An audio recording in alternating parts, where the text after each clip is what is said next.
जय हिंद मेरे डियर साथी, मैं आपका साथी विकास और आज से हम शुरू करने वाले हैं महा 20 एमसीक्यू की सीरीज। यानी महा 20 एमसीक्यू सीरीज होता क्या है इसके बारे में थोड़ा सा बता देते हैं। देखिए, हम हर एक सब्जेक्ट का जितने भी तुम्हारे पास क्या हो गए पेपर सेट हैं, चाहे 1 हो चाहे 2 हो चाहे 3 कितना भी हो, और हर सब्जेक्ट चाहे वो तुम्हारे पास क्या हो गया आपके सामने विज्ञान हो या तुम्हारे पास गणित हो, ठीक है, या गणित हो या सामाजिक विज्ञान, कोई भी सब्जेक्ट हो, मतलब आपके टोटल कक्षा 10 में यानी कक्षा 10 में 6 सब्जेक्ट है। हर एक सब्जेक्ट का जो सुपर, ठीक है, यहां से हम क्या कर देते हैं एक सीरीज का नाम दे देते हैं सुपर 20 एमसीक्यू। कितना? सुपर 20 एमसीक्यू की सीरीज जारी की जाएगी।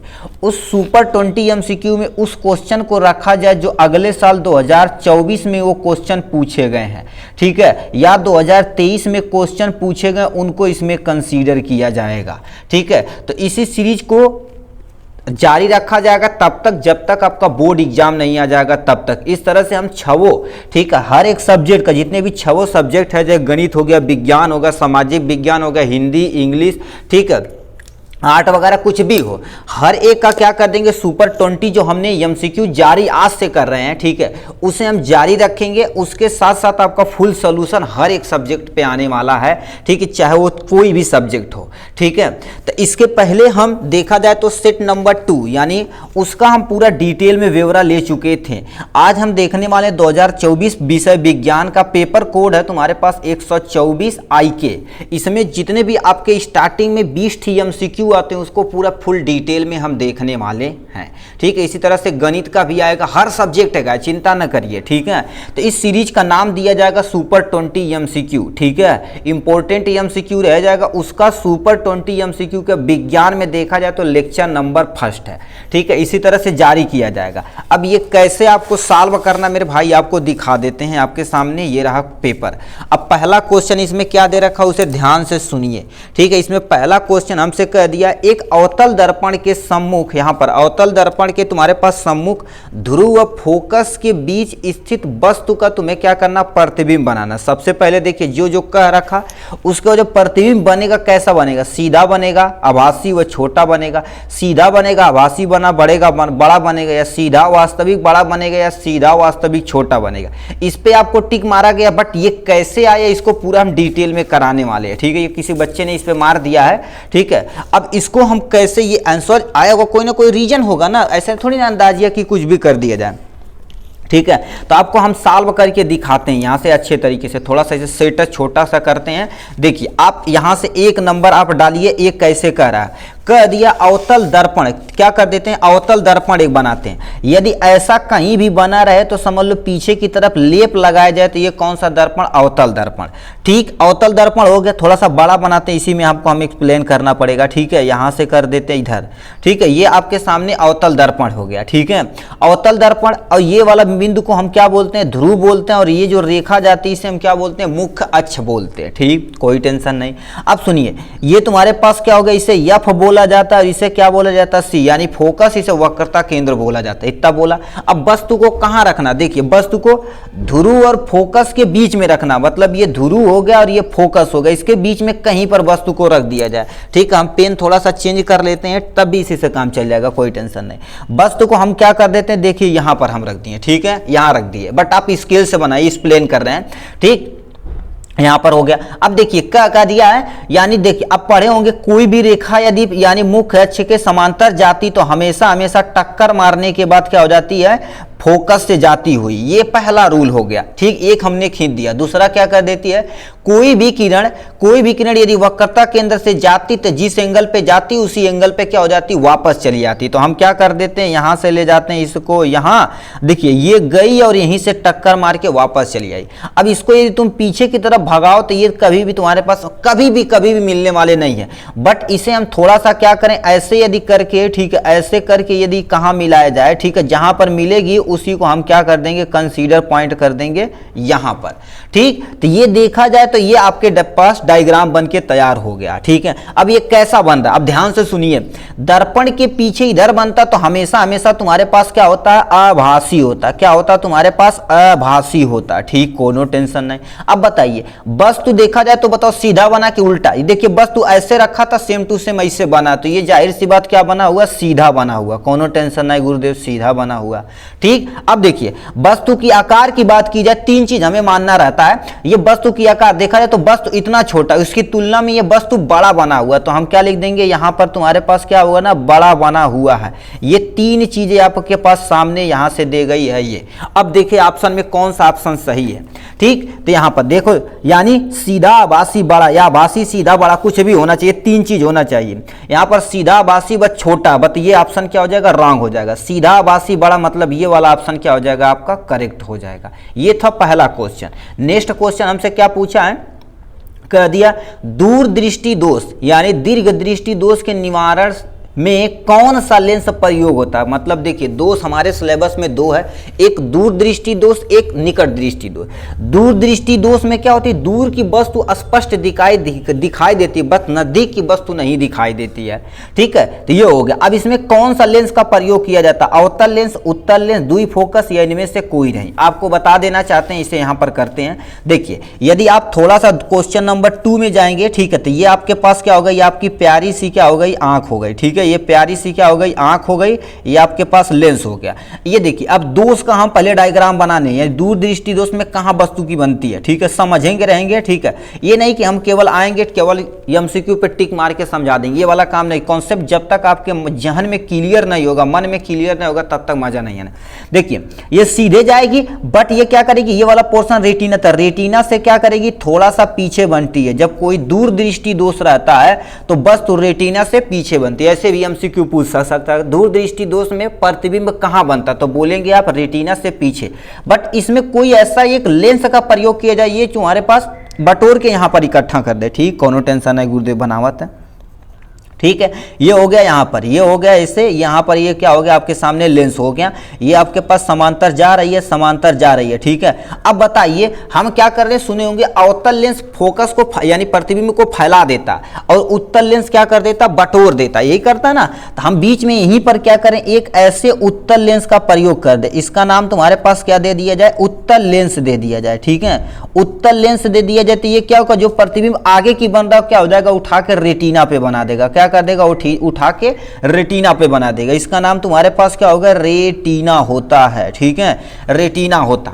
ठीक, ये सामने मतलब दूरदृष्टि दोष के निवारण के लिए हम ऐसा यदि कोई लेंस का प्रयोग कर दे तो हमारा काम हो जाने वाला। ऑप्शन में कहीं दिया है तो देखिए क्या कर देंगे, टिक मार देंगे, उत्तल लेंस पे टिक मार दे। इन्होंने केवल 2 ही पे मारा है क्योंकि बच्चे मार देते हैं। ठीक, अब तीसरा नंबर क्वेश्चन क्या पूछा, इसे ध्यान से सुनिए, ध्यान से भाई सुनिएगा, क्योंकि ध्यान से सुनेंगे तो मजा आएगा, नहीं तो मजा ना आने वाला नहीं है। तीसरा नंबर क्या क्वेश्चन पूछा है, ठीक, इसमें कहा है एक लेंस से 0.2 मीटर रखी वस्तु यानी यू की वैल्यू दिया है, आभासी प्रतिबिंब का आवर्धन 0.5 है। चलो कोई टेंशन नहीं, यह लेंस होगा, पहला ऑप्शन में दे रखा 1 मीटर फोकस दूरी का अवतल लेंस, दूसरा 0.2 मीटर फोकस का अवतल लेंस, या तुम्हारे पास 0.1 मीटर की फोकस दूरी का उत्तल लेंस, या 0.2 मीटर का फोकस दूरी का उत्तल लेंस प्रयोग किया ना।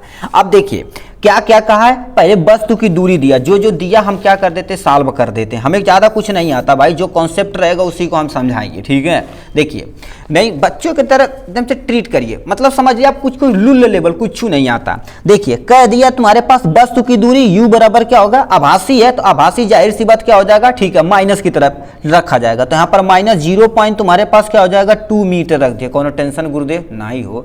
ठीक है, यम बराबर देखा जाए तो आपको बताएगा 0.5 हो गया, यही चीज दिया ना। देखो आवर्धन यम बराबर 0.5, वस्तु की दूरी 0.2 मीटर, जो क्या रखा उसे, अब इसमें से जो आएगा उसी पे हम टिक मारेंगे। ठीक है, इतना हो गया।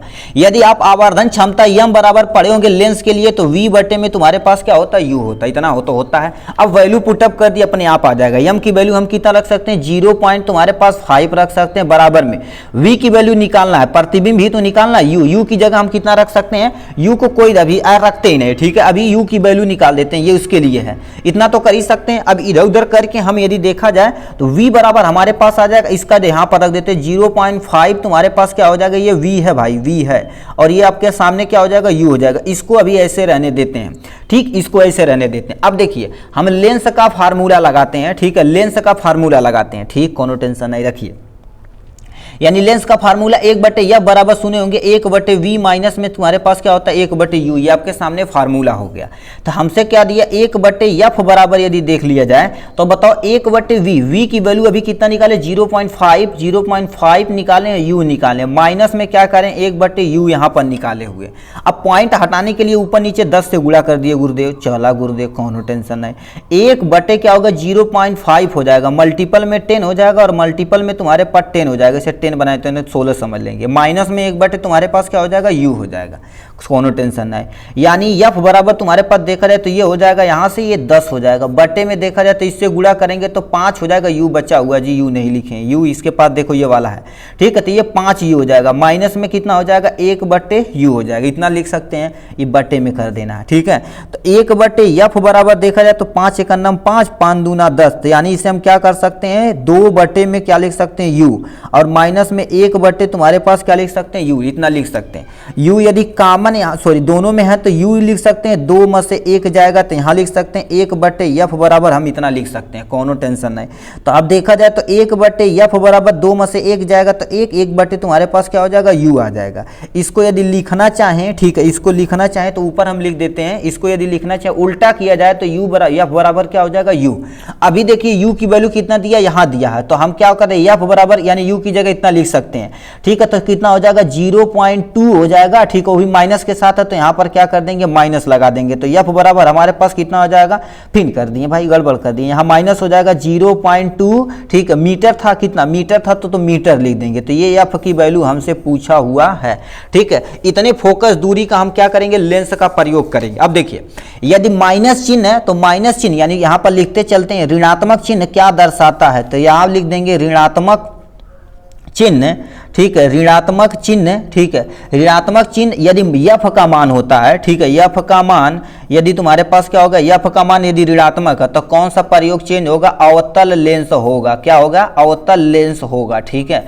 अब देखिए दो चीजें हैं, सबसे पहले 0.2 मीटर की फोकस दूरी होनी चाहिए और अवतल लेंस का प्रयोग होना चाहिए। ऑप्शन में कहीं दिल बहो आवा, इधर आवा, ठीक है। तो यहाँ पर देखिए क्या लिख रखा 0.2, ये तो गलत हो गया, ये भी गलत होगा। 0.2 मीटर की फोकस दूरी का अवतल लेंस, यानी ए वाले पे क्या कर देंगे आप टिक मार देंगे, पेंसिल आ जा बाबू, यहाँ से हो जाएगा टिक, यहाँ से हो जाएगा, ठीक। ये हो गया काम कंप्लीट। नेक्स्ट क्वेश्चन हमसे पूछा गया, यहाँ से चौथा नंबर क्वेश्चन पूछा है।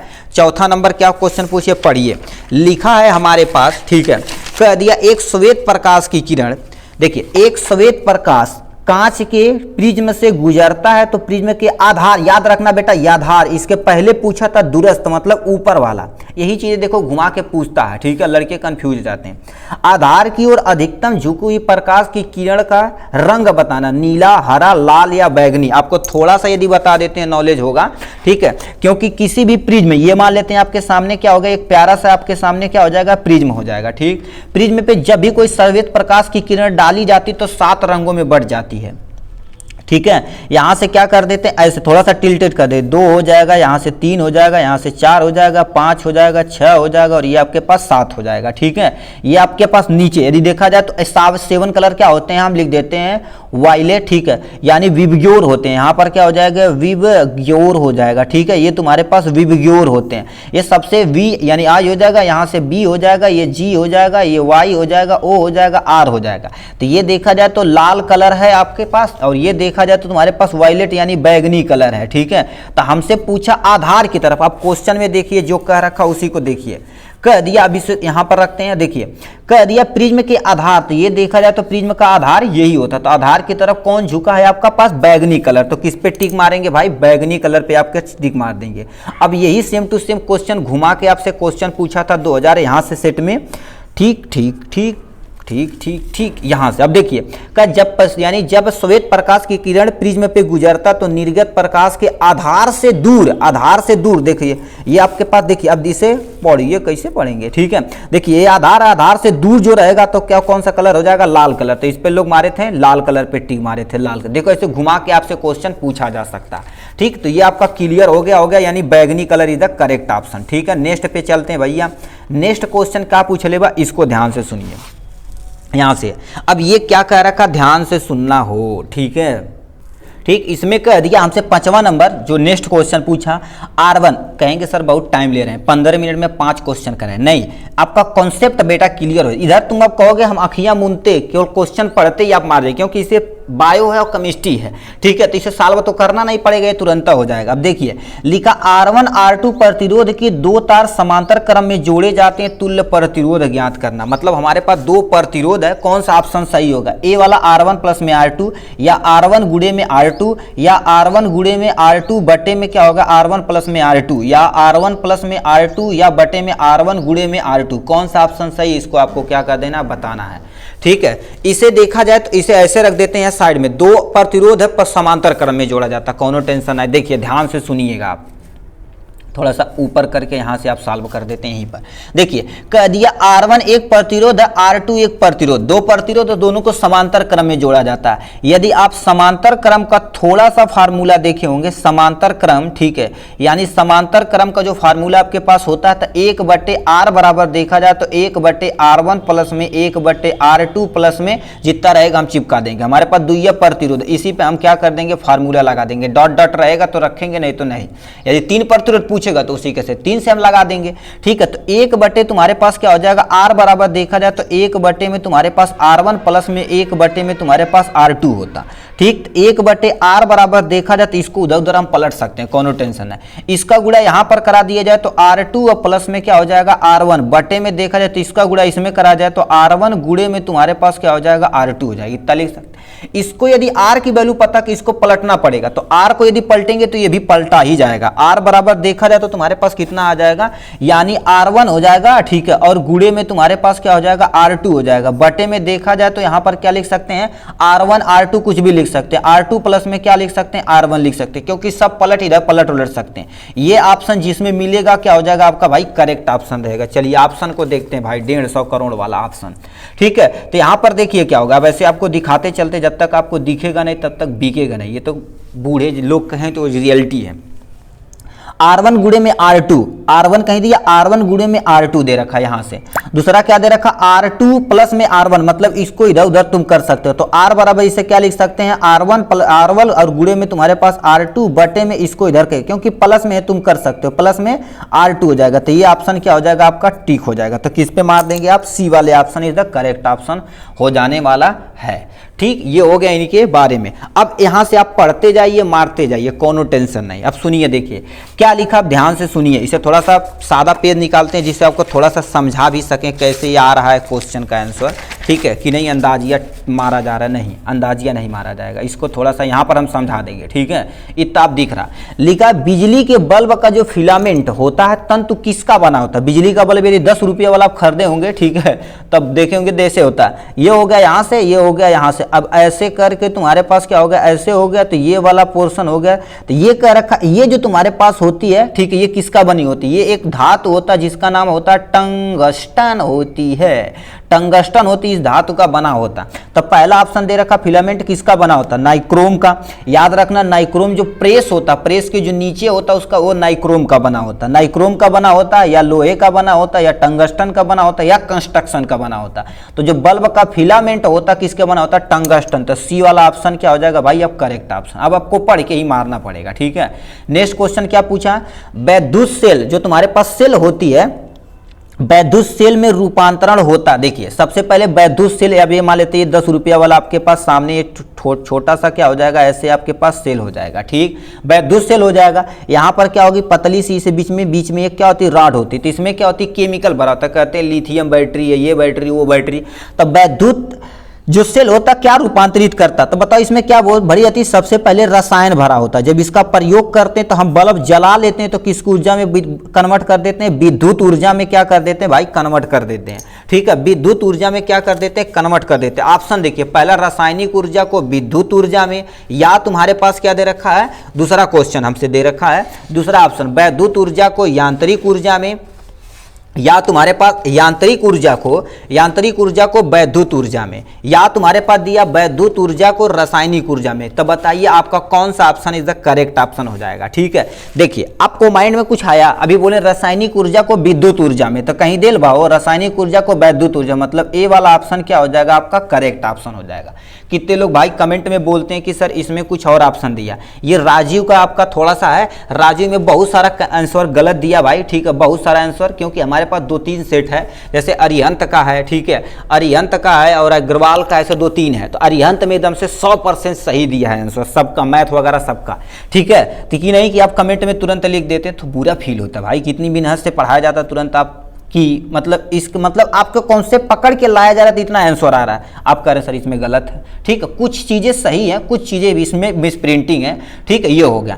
अब देखिए ये तुम्हारे पास खत्म हो गया। अब 8वें नंबर क्वेश्चन पे आते हैं, क्या दिया है, रासायनिक अभिक्रिया की गई है, Fe दे रखा, Cl3 दे रखा। ठीक है, FeCl3 प्लस में H2O, और Y यदि क्या रख दिया जाए तो हमारे पास क्या बन जाएगा, FeCl2 बन जाएगा, H2SO4 बन जाएगा और HCl। तो Y इसमें से क्या हो सकता है, इसके बारे में आपको बता देना, ध्यान से सुनिए। अब देखिए क्या कह दिया है। ठीक है, ये कह दिया है, इसमें यदि हम देखा जाए तो देखो क्या चीज है, FeCl3 है, मतलब यहाँ पर देखा जाए तो लोहा क्लोरीन है, तो लोहा क्लोरीन कोनो टेंशन है, H2O, मतलब ये सल्फर कहाँ से आई लो, ई हमके टेंशन है। ठीक है, तो यदि सल्फर रखा जाए तो रिएक्शन नहीं करेगा। ठीक है, तो यहाँ पर H2S रखा जाए तो ये क्या करेगा, H2 क्या करेगा, इस SO और इसके साथ जुड़ के क्या बना देगा, H2SO4 बना देगा, और इसके पास जो तुम्हारे पास क्या बचेगा, एक हाइड्रोजन इसके पास जो बचेगा Cl के साथ अपक्रिया करके HCl यानी Cl बना देगा, या Fe इसके साथ जो बचेगा,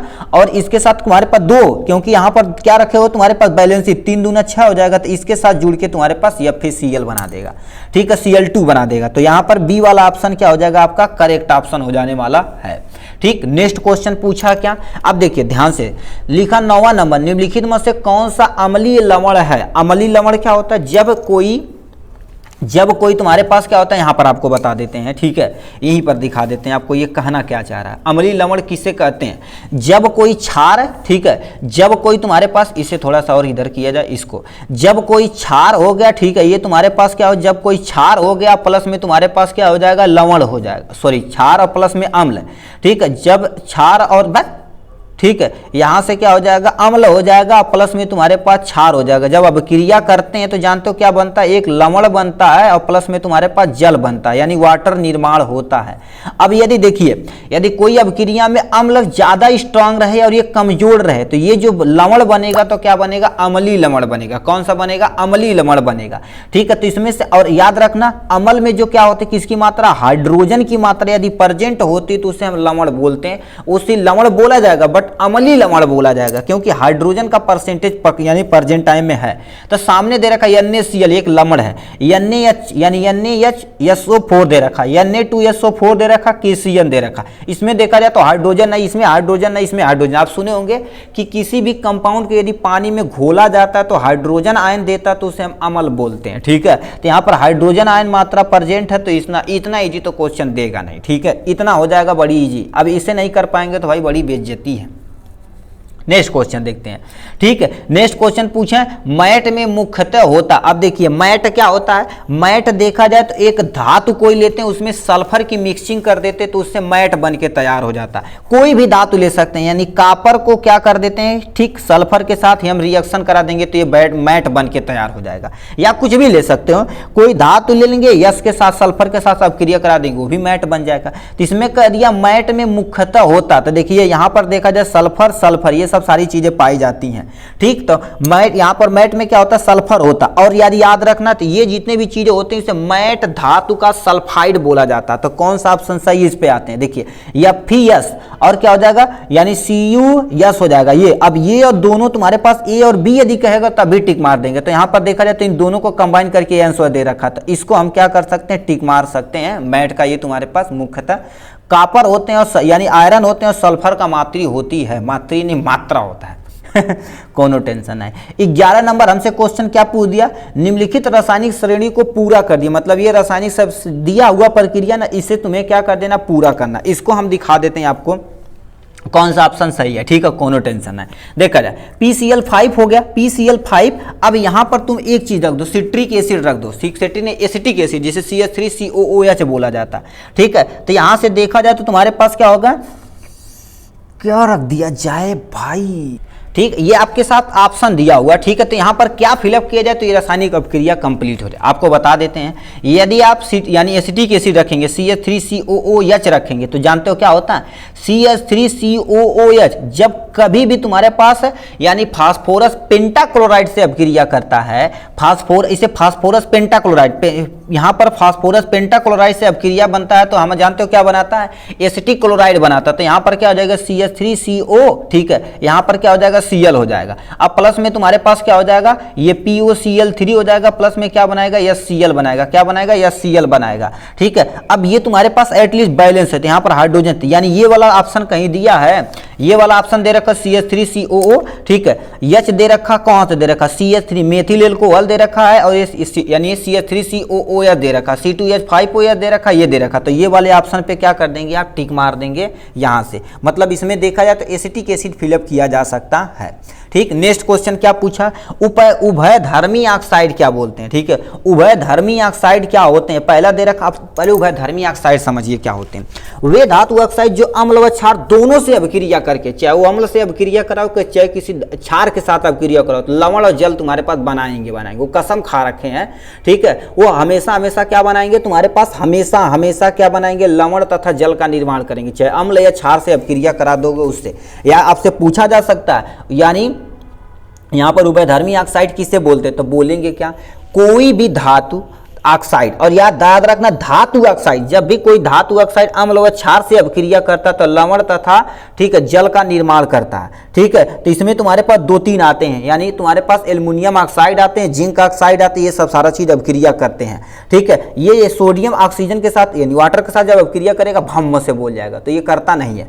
ठीक है, तो यहाँ पर क्या हो जाएगा, Al2C, यानी क्या दे रखा, Al2O3 दे रखा, तो यानी इस पर क्या कर देंगे, आप टिक मार देंगे उभयधर्मी ऑक्साइड। यदि जिंक ऑक्साइड होता तो उस पर भी मार सकते थे। ठीक, नेक्स्ट क्वेश्चन पूछा, प्रोपेन का रासायनिक सूत्र होता, जो प्रोपेन होता उसका रासायनिक सूत्र होता। चलो इसे तुम छोड़ो, पहले प्रोपेन बनाओ, प्रोपेन कहा है। ठीक है, तो यहां पर क्या हो जाएगा, आप थोड़ा सा यदि प्रोपेन का स्ट्रक्चर यदि देखे होंगे, ठीक है, ये तुम्हारे पास क्या दिया रखा, प्रोप और प्लस में क्या होगा, एन कहीं भी रहे तो समझ लो सिंगल बॉन्ड। प्रोप मतलब 3 कार्बन, 1 कार्बन 2 कार्बन 3 कार्बन। यहाँ पर सबकी बैलेंसी तुम कंप्लीट कर दो, जिस पे आएगा उस पे तुम क्या कर दो, टिक मार दो। हाइड्रोजन हाइड्रोजन हाइड्रोजन, ये हाइड्रोजन हो जाएगा, हाइड्रोजन हाइड्रोजन हाइड्रोजन। यहाँ पर देखा जाए तो कितने कार्बन, 3, तो 3 तुम लिख दो यहाँ से। हाइड्रोजन कितना, 3 3 6 और 2 8 हो जाएगा। यह तुम्हारे पास क्या हो जाएगा, 8 हो जाएगा। कहीं ऑप्शन में देल बा हो, ठीक है, ऑप्शन में देल बा कि नहीं। ठीक है, तो यहाँ पर क्या करेंगे, C3H8 दे रखा, C3H8 दे रखा, तो यहाँ पर प्रोपेन का क्या कर देंगे, ये वाला ऑप्शन क्या कर देंगे, टिक मार देंगे। ये काम खत्म हो गया। नेक्स्ट में आता है बायो है, आपको केवल पढ़ के ही बताना पड़ेगा। ठीक है, इसमें पहला दे रखा है, लिखा है हाइड्राइड। तुम्हारे पास जो हाइड्रा होता है, हाइड्राइड नहीं, हाइड्रा जो होता है में प्रजनन होता है। हाइड्रा एक जलीय जंतु है। ठीक है, उसमें तुम्हारे पास किसके द्वारा प्रजनन होता है, पहला पोर्शन दे रखा है यहाँ से, मुकुलन द्वारा या विखंडन द्वारा या खंडन द्वारा या कायिकी प्रजनन द्वारा। यानी हाइड्रा में मुकुलन द्वारा ही क्या होती है। ठीक है, जो भी मुकुलन मतलब बर्डिंग के द्वारा ही क्या कर देती है, एरिया ऐसे देखेंगे बनाएंगे ना, ऐसे डायग्राम बना दें, यहाँ छोटा से निकलता है, इसे बर्डिंग बर्ड फार्मेशन बोलते हैं, तो इसी को हिंदी में मुकुलन बोलते हैं। तो ए वाला ऑप्शन इधर करेक्ट ऑप्शन हो जाएगा। नेक्स्ट क्वेश्चन पूछा है, लिखा पाइरुवेट के विखंडन की प्रक्रिया संपन्न होती है। जो पाइरुवेट के विखंडन की प्रक्रिया होती है वो तुम्हारे पास संपन्न होती है किसके अंतर्गत, पहले यानी कि जो पाइरुवेट होता है ना, मतलब सिंपल सा देखिए, ग्लूकोज ये हो गया। ग्लूकोज जब क्या कर देता है, पाइरुवेट में कन्वर्ट होता है, तो पाइरुवेट के विखंडन की प्रक्रिया, पाइरुवेट क्या हो जाता है ये देखा जाता है, ये प्रक्रिया साइटोप्लाज्म में होती है। जब पाइरुवेट बन जाता है तो माइटोकांड्रिया के अंदर चली जाती है। तो लिखा कोशिका द्रव में, माइटोकांड्रिया में, हरित लवक में, केंद्रक में। तो क्या मार देंगे, mitochondria is the correct option हो जाएगा यहाँ से। नेक्स्ट हमसे क्या दे रखा है, मनुष्य में बिक, ठीक है, ब्रिक किस तंत्र से संबंधित, ब्रिक मतलब किडनी, किससे रिलेटेड है। पहला दे रखा पोषण, श्वसन या उत्सर्जन या परिवहन। अब देखेंगे ब्रिक किडनी, किडनी केवल उत्सर्जन का काम करती, तो सी वाला ऑप्शन क्या हो जाएगा आपका, ऐसे ही करेक्ट हो जाने वाला है।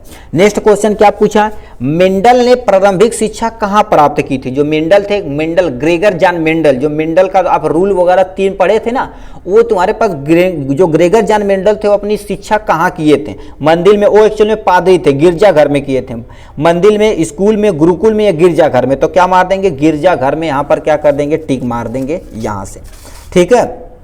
इसके बाद अब आते हैं, तुम्हारे पास क्या होगा, इधर से आ जाते हैं, ठीक है। 18 नंबर क्वेश्चन में क्या पूछ दिया है, लिखा मादा जनन तंत्र किस भाग में लूप स्थापित किया जाता है। लूप, लूप जो तुम्हारे पास क्या होता है, जैसे कापर लूप हो गया, ये सब सुने होंगे ना, ठीक है। तो उसमें किसमें स्थापित किया जाता है आपको बता देते हैं। यदि उनकी वेजाइना, देखिए ये वेजाइना हो जाएगा, और यहाँ पे तुम्हारे पास क्या हो जाएगा, गर्भाशय हो जाएगा, और तुम्हारे पास ऐसे करके ये तुम्हारे पास अंडवाहिनी हो जाएगी, ठीक है। तो वो देखिए यहाँ से जो तुम्हारे पास ऐसे करके ये हो जाएगा, यहाँ से बन जाता है, तो यहाँ से कापर टी डाला जाता है, तो ये इसको ब्लॉक कर देता है, इसको ब्लॉक कर देता है, मतलब ये जो अंडवाहिनी है, जो जैसे हम फ्लोपियन ट्यूब बोलते हैं, इसे ब्लॉक कर देगा, ये ब्लॉक कर देगा, तो स्थापित किया जाता है। यानी अंडाशय में, या तुम्हारे पास अंडवाहिनी में, या तुम्हारे पास गर्भाशय में, या तुम्हारे पास क्या कर देते हैं, योनि में। अब बताइए, योनि से अंदर की तरफ डाला जाता है ना, तो ये गर्भाशय में डाल के देखिए, इस वाले पूरे पोर्शन को गर्भाशय बोलते हैं। ये तुम्हारे पास यहीं से अंडा आता है, ठीक है, यहीं से अंडा आता है, जो क्या कर देता है, इसको ब्लॉक कर देगा, और एक्चुअल में डाला कहां पर जाता है, गर्भाशय, यानी जिसे नॉर्मल भाषा में बच्चेदानी बोलते हैं, ठीक है। तो गर्भाशय क्या हो जाएगा, यानी सी वाला ऑप्शन क्या हो जाएगा, किट्टी। यहां पर देखिए कापर टी हो जाएगा,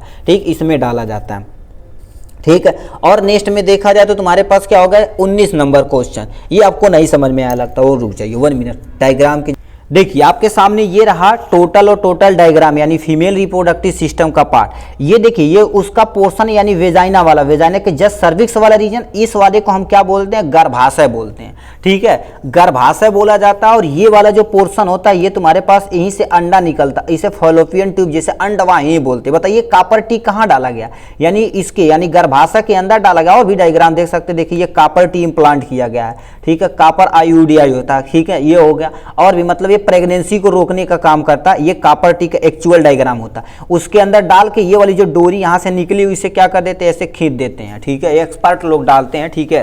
ये हो गया इनके बारे में, वही चीज यहाँ से बोली जा रही है। तो किस में डाल देंगे, गर्भाशय के अंदर ये डाला जाता है, स्थापित किया जाता है। नेक्स्ट क्वेश्चन पूछा है, निम्नलिखित में से कौन सा अंग पौधों में नर जननांग प्रतिनिधित्व करता है, ठीक। इतना खतरनाक इंग्लिश लिख देते हैं, प्रतिनिधित्व कि लड़का भी कंफ्यूज हो जाए। देखिए आपको मेन पकड़ना है, ठीक, नर जननांग, नर जननांग देखा जाए तो क्या होता है, पुंकेसर होता है, क्या होता है, पुंकेसर, ठीक है, जिसमें क्या होता है, पराग कण स्थित होते हैं। तो लिखा है जयांग होते हैं या पुंकेसर होते हैं, वर्तिकाग्र होते हैं, अंडाशय। तो पुंकेसर पे आपको क्या कर देंगे, पुंकेसर के अंदर तुम्हारे पास पराग कण होते हैं, जो नर जननांग के क्या होते हैं, पार्ट होते हैं। तो बी वाला option is the correct option हो जाएगा, ठीक। यहां पर क्या क्वेश्चन पूछा गया है, 20 नंबर क्वेश्चन, इसे प्लीज ध्यान से सुनिए। लिखा है निम्नलिखित में से कौन सा, ठीक है, कौन से या पर्यावरण मित्र व्यवहार कहलाते हैं, मतलब पर्यावरण से तुम्हें क्या करना, प्यार करना, तो इसमें से कौन सा ऑप्शन सही है। पहला दे रखा बाजार जाते समय, ठीक है, जाते समय खरीदे गए सामान को रखने के लिए कपड़े का थैला ले जाना चाहिए, जो घर से एक्चुअल में ले जाना चाहिए, बट कोई नहीं ले जाता, किताबों में केवल लिखा होता है, ठीक है। यहाँ तक कि जो टीचर पढ़ाता खुद ही नहीं ले जाता है, बच्चे का ले जाएंगे, ठीक है। ये होगा, फिर तो लिखा है, मतलब ये वाला करेक्ट ऑप्शन हो जाएगा। नेक्स्ट में क्या लिखा है, अनावश्यक ऊर्जा बचाने के लिए लाइटों व पंखों का स्विच बंद कर देना चाहिए, एकदम 150% है। देखिए पढ़े लिखे इंसान ये सब सारी चीजें करते हैं, ठीक है, पढ़े लिखे। गंवार वाले आदमी तो ले जाएंगे, क्योंकि पढ़े लिखे सोचते हैं बेइज्जती हो जाएगी। गंवार मतलब गंवार उसे नहीं एक्चुअल में बोलना चाहिए, जो थोड़ा सा गांव रूरल एरिया से हो तो पहले ही ले जाएंगे, ठीक है। हमारी मम्मी है, पापा तो जरूर, मतलब तुम घर से निकलोगे कुछ सामान लेने, झोरवा नहीं ले ला तुम, ठीक है, तुरंत बोलेंगी, ठीक है। ये हो गया वाहन के, देखो अब ये जो तुम्हारे पास ऊर्जा खपत वगैरह ना, अभी देखिए 1-2 साल नहीं, हम टोटल 4 साल से क्या हो गया, डॉक्टरों की नगरी में रह रहे हैं। डॉक्टर मतलब ऐसे जगह जहाँ पर गवर्नमेंटेड उन्हें आवास मिला, वहीं पर वो घर ना सब कुछ खाना पीना रहना सब कुछ उनको फ्री दिया गया। यहाँ तक कि अब सोचो एक अपार्टमेंट मिलेगा तो उसमें 2 ठीक कमरा रहेगा, ठीक है, 2 ठीक कमरा रहेगा, एक लिविंग रूम, किचन वगैरह, बाथरूम वगैरह सारा डिटेल में रहेगा। अब तुम सोचो इस कमरे में भी एसी लगी है, इस कमरे में भी एसी लगी है, बट इतने अलहिया लोग हैं, ये क्या कर देते हैं, एसी यहाँ पर चल रही तो यहाँ पर मान लेते उठ के इस कमरे से निकलोगे तो बंद कर देना चाहिए, मगर नहीं, दिन रात एसी चलेगी, क्योंकि फ्री का तो पैसा उनको बिजली मिल रहा है, ठीक है। ये सब पढ़े लिखे ही लोग करते हैं, देखिए ये पढ़े लिखे ही लोग करते हैं ठीक। और देखिए वो सब गाड़ी आनते धुलेंगे तो समरसेबल, अब तुम सोच सकते हो समरसेबल से कितना पानी देता है गाड़ी के ऊपर, मतलब 4 व्हीलर से खड़ा कर दें उसको पूरा नहवाएंगे, मतलब कईयों 100 लीटर पानी से गाड़ी धो देते हैं, ठीक है। फिर वही जाके लेक्चर देंगे सेव द वाटर, ठीक, भाग भोसड़ी का सेव द वाटर क्या करोगे, ठीक, ये हो गया। फिर क्या लिखा है, वाहन के, ठीक है, वाहन के बजाय विद्यालय पर पैदल जाना चाहिए, ये भी सही है, ठीक। अब हम सोचो ये तो छोटे से बच्चे हैं, अब हमारे यहाँ है जहाँ पर हम कॉलोनी में रहते हैं, यहाँ से जस्ट सामने एक तुम्हारे पास यानी ICSC पैटर्न स्कूल है, बहुत लंबा चौड़ा। अब तुम सोचो यहाँ से देखा जाए तो 500 से 700 800 मीटर होगा, बट पेरेंट हैं उनसे गाड़ी से क्या कर देते हैं, ड्रॉप करवाते हैं, ठीक है, पैदल नहीं जाएंगे, ठीक, वो मोटे मोटे ऐसे हो जाएंगे इंग्लिश मीडियम वाले, क्या करेंगे, ठीक है। तो मतलब हम सब लोग देखा जाए तो 6-6 किलोमीटर 3-3 4-4 किलोमीटर क्या कर देते थे, पहले बस्ता लेके झोरा लेके वही में रोटी गठिया के पहुँचल जाए स्कूल लेकर 6-6-5 में, ठीक है ठीक। हम 8 या 9 में हमें साइकिल मिली थी, ठीक, अब सोच सकते हैं 9 या 10 में, ठीक है। मतलब ये भी तुम्हारे पास सही है, ठीक है। पर्यावरण को बचाने के लिए उपयुक्त सभी उपाय हमें क्या करना पड़ेगा, ठीक है। ये था टोटल सुपर MCQ की सीरीज इतना। अब जो नेक्स्ट वीडियो आएगा ये पूरा डिटेल में हम क्या करेंगे, कवर करेंगे विथ आंसर और सोल्यूशन के साथ। अब कमेंट बॉक्स में प्लीज जरूर बताइएगा अपनी राय, ठीक है। इसको आगे रखा जाए कि और भी कुछ किया जाए, ठीक। आज के लिए बस इतना ही, फिर मिलेंगे नेक्स्ट वीडियो में नेक्स्ट टॉपिक के साथ, तब तक के लिए bye bye and take care.